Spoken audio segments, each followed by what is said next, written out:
Hey guys, welcome back to Insight Tennis Tour Stroke Series.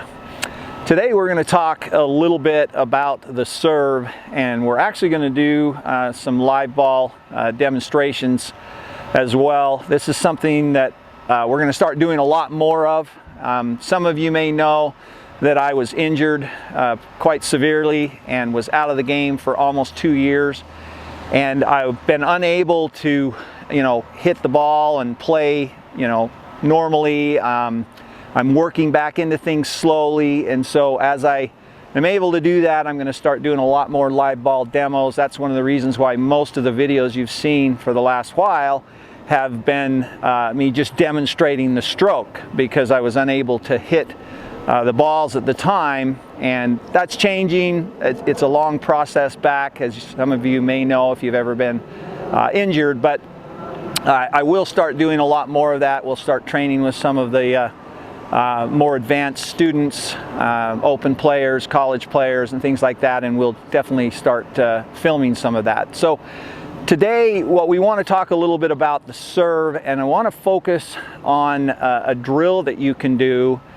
that will help you understand the pronation of the racket and what you should be feeling when you pronate properly.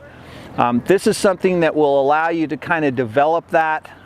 It's a very simple drill, something that you can do on your own. Just get a basket of balls, and the idea here is, I see a lot of players when they come into the serve and they get to here and they don't pronate properly, so they end up kind of pushing the ball with their arm rather than allowing the racket to release, okay, and pronate. So a good way to learn how to do this is to kind of isolate take the body out of the equation and just use your arm and wrist for a minute to feel the pronation and what that should feel like.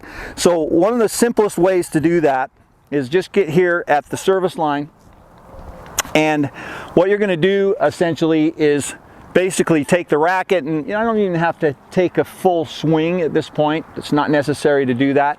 You can even start with the racket here, but the idea is you're going to have that nice racket drop and you're going to come around, but as you come to contact here, you're going to let that racket head lead, okay? Instead of pushing with my arm, I want the racket to release through the shot. Now granted, there's a lot of different ways to think about this, but this is going to allow you to feel what's most important. So you're just going to toss a ball up and you're just going to pronate, okay? Just going to toss a ball up and you're just going to pronate. And again, you're not trying to hit the ball really hard here, but notice I'm taking my body out of the equation, okay? There's a slight rotation, but not much. I'm using essentially my arm, my shoulder, my wrist, and that's what I want. I want to feel this power that is in that move right there, okay? And you can do it a little bit more abruptly. I'll actually just use the two. So again, same thing. Try it again. And you notice that I'm really allowing that racket to release at the top, and that's exactly what I'm looking for, okay? So here, and allow it to release. Here, and allow it to release.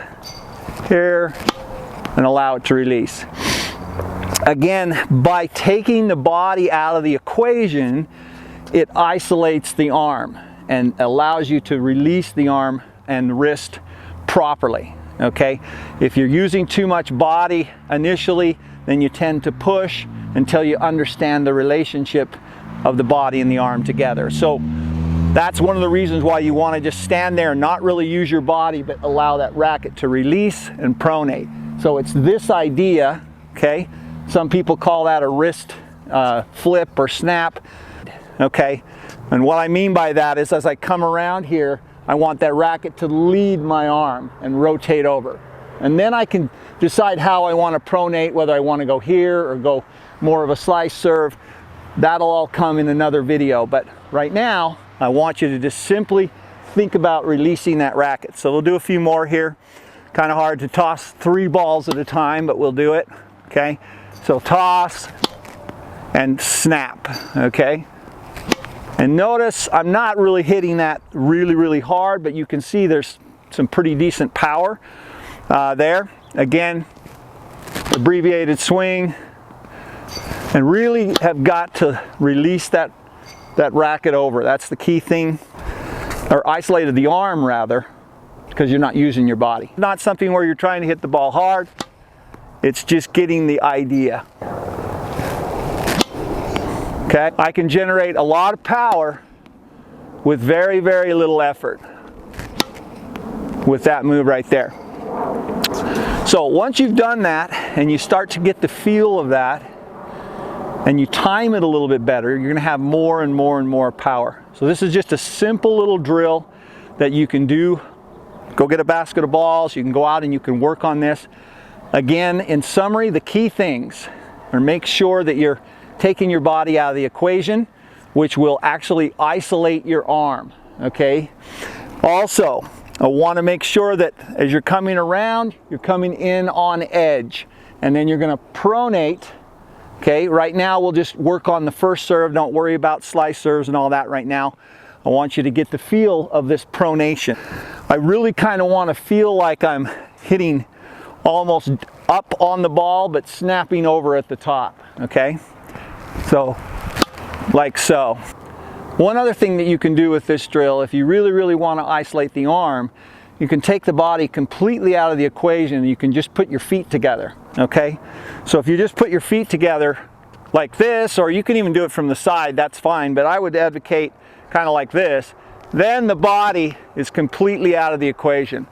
It forces you to use your arm properly, okay? Because you can't use your body at all. And this trains you how to use that arm. We'll add the body later, okay? But you can see I can generate a pretty fair amount of pace just like that without using my body at all, right? You can hear the sound, that popping sound that I'm getting there. Obviously you can tell that's being hit pretty well. And that's going to be really easy to duplicate later on. Now, later we will start adding the body, but right now I want you taking the body out of the equation so you can feel what the arm and wrist are supposed to be doing. So go out and work on this, guys. This is a great drill. It'll help you to understand the pronation, how it feels, how it works. And as you get your timing better, the ball will just start exploding off the strings. It's going to make a huge difference on that serve for you guys. So go out and try it. Let me know in the comments what you think. Subscribe to the channel. Click the notification button so you get all of the new content as it comes out. And check out our website at insighttennis.com. As always, guys, thank you so much for your time, and we'll see you next time out on the court.